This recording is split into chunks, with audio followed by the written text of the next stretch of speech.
Hi, and welcome to week 4 in our course. It's amazing to think that we're almost at the halfway point already.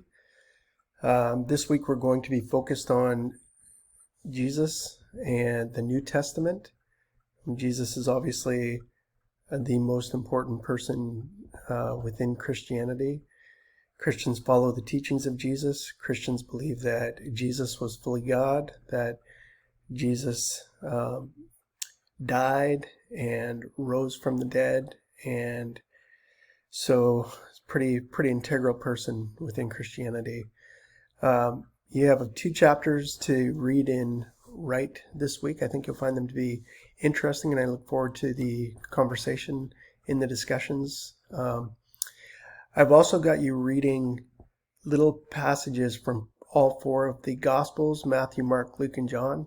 These are 4 books that were written about Jesus.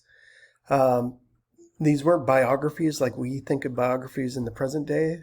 These are more like portraits of Jesus and people writing about how to understand Jesus and the importance of Jesus and what Jesus taught. So, so it'll be interesting for you to look at these samples from these different writers. One person has described, actually I've heard it described numerous times, that looking at the Gospels and reading the Gospels, which are witnesses of Jesus' life and work, it's kind of like different people witnessing an accident at an intersection. And depending on where you're standing or where you were when the accident occurred, you might describe it in a different way based on what you saw and thought most important. So that's maybe a way to think about the Gospels and the different readings that I'm having you do from the Gospels this week. I also have you reading small bits out of some letters. Romans chapter 5, Philippians chapter 2. These were letters written by a famous early Christian missionary named Paul, or the Apostle Paul. He traveled around the Roman Empire and planted churches and wrote numerous letters that are found in the Bible. 1st and 2nd Corinthians, Galatians, Ephesians, Philippians, numbers of books. You've got several videos to watch as well.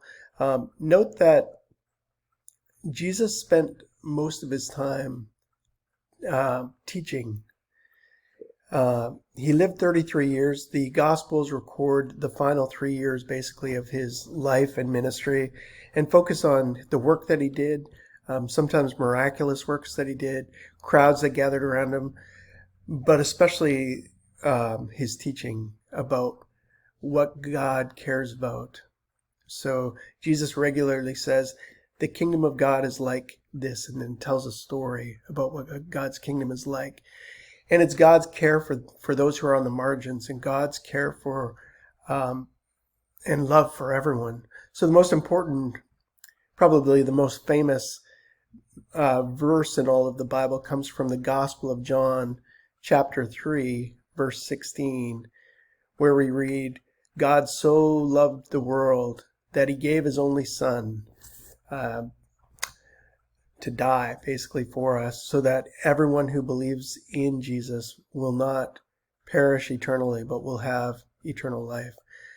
You can read that in any Bible that you pick up. You'll hear people quote from that pretty regularly. I do want to remind you that your field paper is coming up due in just a couple weeks. Note a couple things about the field paper. So what we're wanting you to do is to go and visit a place of worship. It can be a church. It could be a synagogue. You could go to a mosque. You could go to another place of worship. But go somewhere that's different. So if you didn't grow up Christian, you could go to any Christian church. The idea here with this field paper is to sort of get a sense of what either Christians or Jews or Muslims or people of another religion do when they meet to worship together. This coming weekend, for a class that I'm teaching at a different university, I'm taking 50 students into St. Louis. We're going to visit a mosque, a synagogue, an Orthodox church, a Catholic church, and a Protestant church.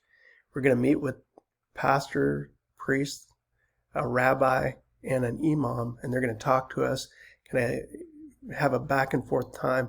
What we want to do, both with this class and here with our class at SLU, is the idea is to foster understanding, right? Sometimes we fear what we don't know, or we have these assumptions that we carry into things. So the imam at the mosque regularly challenges our students to think about and to be honest with themselves. Do you feel like all Muslims are terrorists? What do you honestly think about Islam and Muslims? What comes to your minds? And it's this hope to break things down. So there's no attempt being made here with this assignment to indoctrinate you or to make you believe something that you don't want to believe. The idea is to just kind of foster understanding and to see differences and to think with some amount of depth on those differences. So you'll notice on the announcements page that I put up a link to some more detailed instructions for you when you go to do your field visit. I do say church numerous times in that document. It was a standard document for this paper for SLU.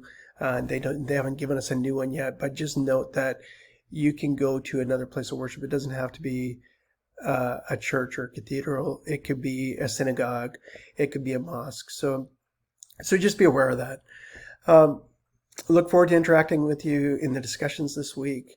A lot of you have had some great thoughts that you've been recording in the previous discussions, and thanks for working hard and going in depth on those. Anyways, I hope you have a great week. I can't believe that by the end of this week we'll be at the half point of our 8 weeks together. Feel free to contact me if you have any questions or concerns. You can reach me by email. You also have my number. You're always welcome to text or call me. Have a great week.